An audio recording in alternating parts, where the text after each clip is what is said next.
How does a band of 4 kids from a Pasadena backyard, armed with pure ambition and a homemade guitar, become the biggest rock act in the world, and then nearly tear it all apart? This is the story of Van Halen. It all started with 2 brothers.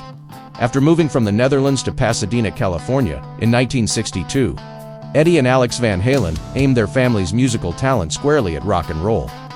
By 1972, they'd cobbled together a band called Mammoth, becoming local legends on the wild backyard party circuit. Then, in 1974, the classic lineup was forged. They brought in the impossibly charismatic frontman David Lee Roth and powerhouse bassist Michael Anthony, officially becoming Van Halen. Their explosive live shows quickly moved from keg parties to iconic Sunset strip clubs, creating a seismic buzz that caught the ear of Warner Brothers Records. The label signed them in 1977, and less than a year later, their self-titled debut album was unleashed. It was a sonic explosion that would eventually sell over 10 million copies in the US alone, earning it a diamond certification. From 1978 to 1985, Van Halen didn't just climb to the top. They built a whole new summit. This was the David Lee Roth era, defined by his high-flying stage antics and the band's swaggering, full-throttle rock. And at the center of it all, Eddie Van Halen, a guitarist who wasn't just playing his instrument, he was reinventing it. His solo on Eruption introduced the world to a revolutionary 2-handed tapping technique, a sound he created out of a desire to make new noises without a pile of expensive gear.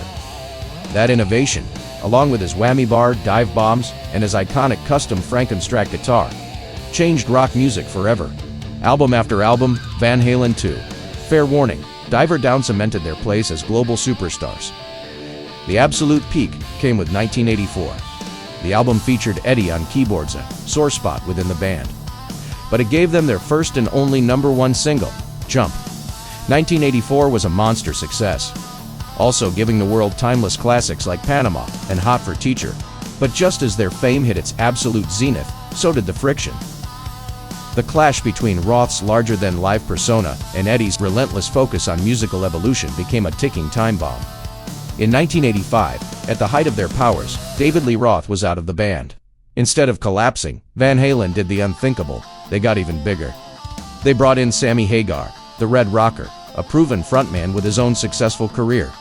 And just like that, the Van Hagar era was born, shifting the band's sound toward more melodic, stadium-sized anthems.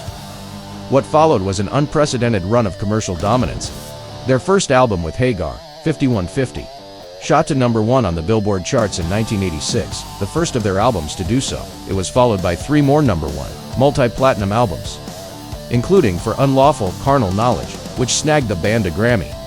This new lineup was a commercial monster, but by 1996, after a decade of chart-topping success, creative and personal conflicts led to Hagar's bitter exit.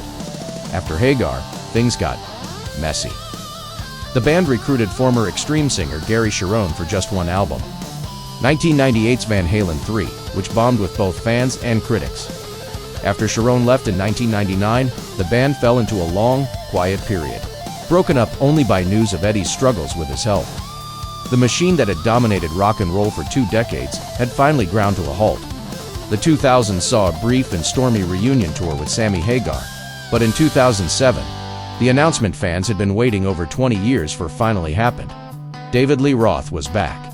With Eddie's son, Wolfgang Van Halen, brilliantly taking over on bass, the band launched a hugely successful tour. They proved the magic was still there, and in 2012, they released a new studio album, A Different Kind of Truth. They hit the road again, playing what would be their final show at the Hollywood Bowl on October 4th, 2015. There was talk of a massive farewell stadium tour, but it never came together due to Eddie's declining health. On October 6, 2020, the music world was silenced by the news. Eddie Van Halen had passed away after a long battle with cancer, bringing the 45-year story of the band he built to a close.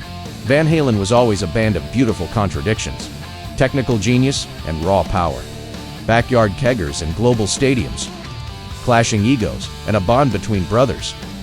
They're one of the best-selling artists of all time, and were inducted into the Rock and Roll Hall of Fame in 2007.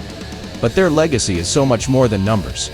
It's in every guitarist who learned to tap, every car speaker that blasted Panama, and in the timeless, ferocious joy they brought to rock and roll. They were a force of nature that, for a brilliant time, conquered the world.